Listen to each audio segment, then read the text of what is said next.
O capítulo 6 de Mateus nos desafia a um novo tipo de espiritualidade, que não busca os holofotes nem o reconhecimento humano, mas o aplauso de Deus. Jesus nos chama a viver uma fé autêntica, onde a oração, o jejum e a generosidade são feitos em secreto, sem a necessidade de exibição. Aqui ele redefine o que significa servir a Deus de forma sincera, chamando seus discípulos a priorizar o reino dos céus em cada aspecto da vida. Este capítulo nos ensina que o foco do verdadeiro discípulo não está nas riquezas terrenas, mas na busca de tesouros eternos, onde nenhum ladrão pode roubar. Mateus 6 é um chamado profundo a confiar na providência divina e a viver para um reino invisível aos olhos do mundo, mas imensamente real aos olhos de Deus. Texto completo. Mateus 6. Ajudar os necessitados. 1. Tenham o cuidado de não praticar suas obras de justiça diante dos outros para serem vistos por eles. Se fizerem isso, vocês não terão nenhuma recompensa do Pai Celestial. 2. Portanto, quando você der esmola, não anuncie isso com trombetas, como fazem os hipócritas nas sinagogas e nas ruas, a fim de serem honrados pelos outros. Eu lhes garanto que eles já receberam sua plena recompensa. Mas quando você der esmola, que a sua mão esquerda não saiba o que está fazendo a direita. 4. De forma que você preste a sua ajuda em segredo. E seu Pai, que vê o que é feito em segredo, o recompensará. A oração. 5. E quando vocês orarem, não sejam como os hipócritas. Eles gostam de orar em pé nas sinagogas e nas esquinas, a fim de serem vistos pelos outros. Eu lhes garanto que eles já receberam sua plena recompensa. Mas quando você orar, vá para seu quarto, feche a porta e ore a seu pai, que está em secreto. Então seu pai, que vem em secreto, o recompensará. 7. Quando orarem, não fiquem sempre repetindo a mesma coisa, como fazem os pagãos. Eles pensam que, por muito falarem, serão ouvidos. 8. Não sejam iguais a eles, porque o seu pai sabe do que vocês precisam antes mesmo de o pedirem. Vocês, orem assim: Pai nosso, que estás nos céus, santificado seja o teu nome.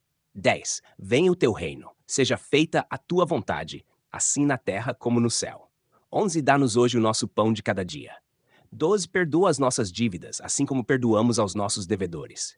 E não nos deixes cair em tentação, mas livra-nos do mal, porque teu é o reino, o poder e a glória para sempre. Amém. 14. Se perdoarem as ofensas uns dos outros, o Pai Celestial também lhes perdoará. 15. Mas se não perdoarem uns aos outros, o Pai Celestial não lhes perdoará as ofensas de vocês. O jejum. 16. Quando jejuarem, não mostrem uma aparência triste como os hipócritas, pois eles mudam a aparência do rosto a fim de que os outros vejam que eles estão jejuando. Eu lhes digo a verdade, eles já receberam sua plena recompensa. Diz ao jejuar, arrume o cabelo e lave o rosto. 18. Para que não pareça aos outros que você está jejuando, mas apenas a seu pai, que vem em secreto. E seu pai, que vem em secreto, o recompensará. Tesouros no céu. 19. Não acumulem para vocês tesouros na terra, onde a traça e a ferrugem destroem, e onde os ladrões arrombam e furtam. Mas acumulem para vocês tesouros no céu, onde a traça e a ferrugem não destroem, e onde os ladrões não arrombam nem furtam. Pois onde estiver o seu tesouro, aí também estará o seu coração. Os olhos e o corpo. Os olhos são a candeia do corpo. Se os seus olhos forem bons, todo o seu corpo será cheio de luz. 23. Mas se os seus olhos forem maus, todo o seu corpo será cheio de trevas. Portanto, se a luz que está dentro de você são trevas, que tremendas trevas serão. Ninguém pode servir a dois senhores. 24. Ninguém pode servir a dois senhores, pois odiará a um e amará o outro, ou se dedicará a um e desprezará o outro. Vocês não podem servir a Deus e ao dinheiro. Não se preocupem. 25. Portanto, eu lhes digo, não se preocupem com sua própria vida, quanto ao que comer ou beber, nem com seu próprio corpo, quanto ao que vestir. Não é a vida mais importante do que a comida, e o corpo mais importante do que a roupa? 26. Observem as aves do céu. Não semeiam, nem colhem, nem armazenam em celeiros. Contudo, o Pai Celestial as alimenta. Não têm vocês muito mais valor do que elas? Quem de vocês, por mais que se preocupe, pode acrescentar uma hora que seja a sua vida? 28. Por que vocês se preocupam com roupas? Vejam como crescem os lírios do campo. Eles não trabalham nem tecem. 21. Tudo, eu lhes digo que nem Salomão, em todo o seu esplendor, vestiu-se como um deles. 30. Se Deus veste assim a erva do campo, que hoje existe e amanhã é lançada ao fogo, não vestirá muito mais a vocês, homens de pequena fé? 31. Portanto, não se preocupem dizendo que vamos comer, ou que vamos beber, ou que vamos vestir. 32. Pois os pagãos é que correm atrás dessas coisas, mas o Pai Celestial sabe que vocês precisam delas. Busquem, pois, em primeiro lugar o reino de Deus e a sua justiça, e todas essas coisas lhes serão acrescentadas. Portanto, não se preocupem com o amanhã, pois o amanhã se preocupará consigo mesmo. Basta a cada dia o seu próprio mal. Local, destinatário e profecias citadas. Local. Jesus proferiu este ensino como parte do Sermão do Monte na Galileia, onde ele havia subido ao monte para ensinar seus discípulos e as multidões que o seguiam. Destinatário.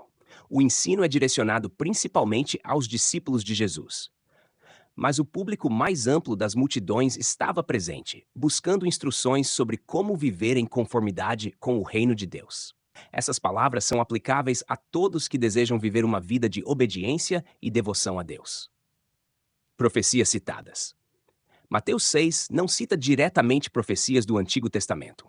No entanto, o conceito de confiar na provisão de Deus e o foco nos tesouros eternos remete a várias passagens das Escrituras hebraicas, como o Salmo 37, 25, onde o salmista declara que nunca viu os justos desamparados. O chamado para buscar o reino de Deus reflete também a mensagem central de várias profecias que apontam para a vinda de um reino divino. Por exemplo, Daniel 2.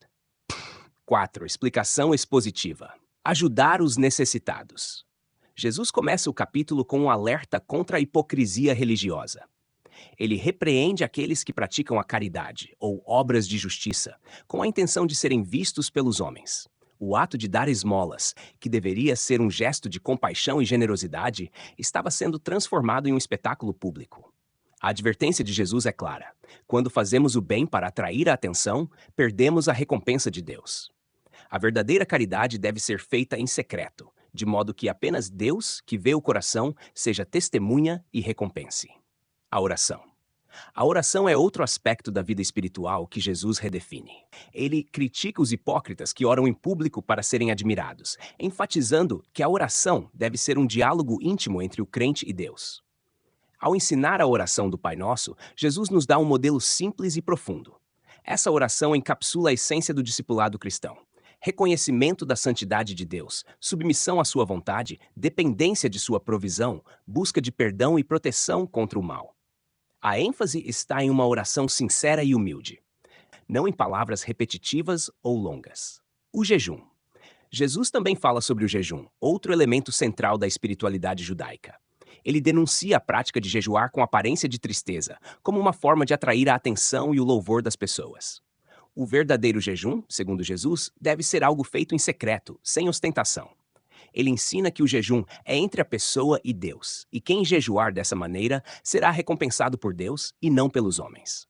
Aqui, Jesus nos chama a mudar nossa perspectiva sobre o que realmente importa. Ele adverte contra a acumulação de riquezas terrenas, que são temporárias e vulneráveis.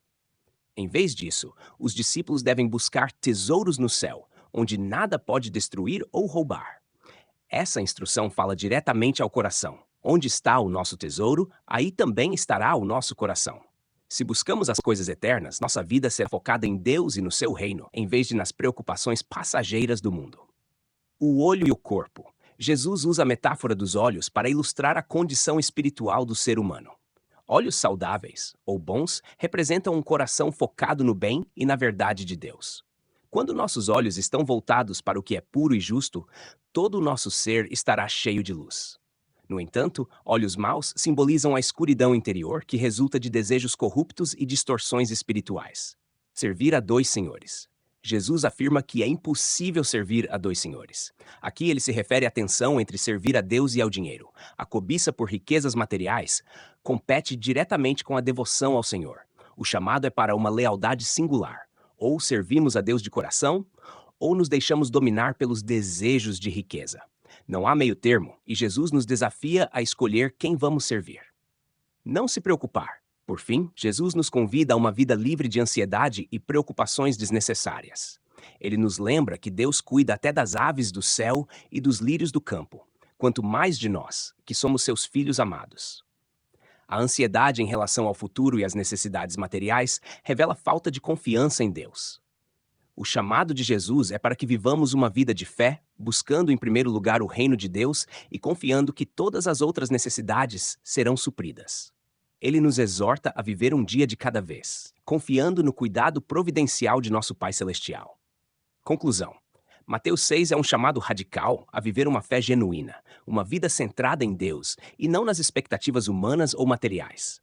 Jesus redefine a espiritualidade, desafiando seus seguidores a buscar a intimidade com Deus em secreto, a confiar em sua provisão e a priorizar o reino celestial acima de todas as coisas.